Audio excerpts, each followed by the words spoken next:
Dia menatap malam gelap tak berujung. Setiap bayangan adalah kenangan yang menusuk. Tubuhnya pernah jadi medan pertempuran. Suaranya direngut, hatinya dihancurkan. Dia hanya bisa berdiam diri dalam kesunyian, mengangkat luka menjadi ratapan yang pilu. Dikucilkan, terabaikan, dan dianggap hina. Keadaannya seakan kemauannya.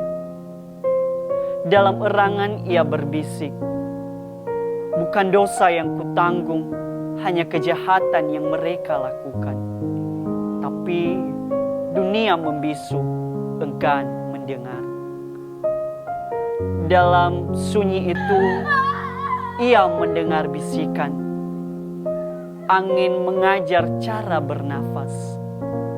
Air mata menulis lagu-lagu keberanian. Bangkitlah, katanya, dari luka yang membisu. Bawa suara itu dan biarkan dunia mendengar. Membalut trauma dengan bisik langit. Biar Tuhan jadi saksi teguh.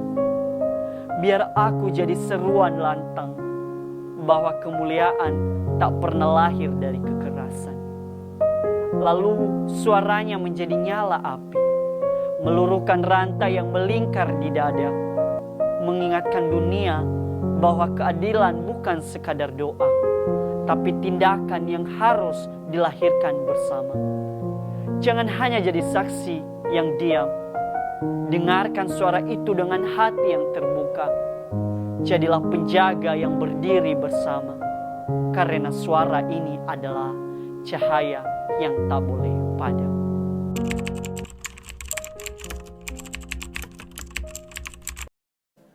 Di tengah kedamaian alam Nias, di balik tradisi yang kaya dan budaya yang kuat, ada cerita yang seringkali terabaikan.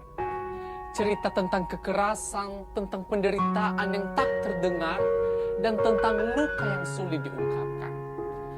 Kasus pelecehan seksual yang terjadi di wilayah ini bukan hanya sebuah masalah sosial, tetapi juga sebuah panggilan untuk mendengarkan dengan lebih dalam, untuk mendengarkan suara yang selama ini terkubur dalam ketidakberdayaan.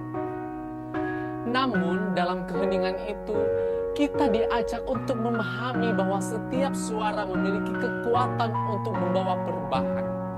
Suara yang terabaikan, suara yang terluka adalah suara yang harus didengarkan, dihargai, dan disembuhkan.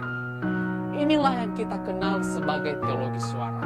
Suatu pendekatan spiritual yang mengajak kita untuk mendengar tidak hanya suara yang terdengar, tetapi juga suara yang tersembunyi di dalam hati. Teologi suara mengajarkan kita bahwa Tuhan hadir dalam setiap perasaan, dalam setiap pertanyaan, bahkan dalam penderitaan yang terdalam. Bagi mereka yang mengalami pelecehan seksual di Nias, suara Tuhan bukan hanya ditemukan dalam kata-kata doa, tetapi juga dalam kehadiran untuk mendampingi, dalam ruang untuk berbicara dan merasakan, dalam proses penyembuhan yang memerlukan waktu dan pemahaman.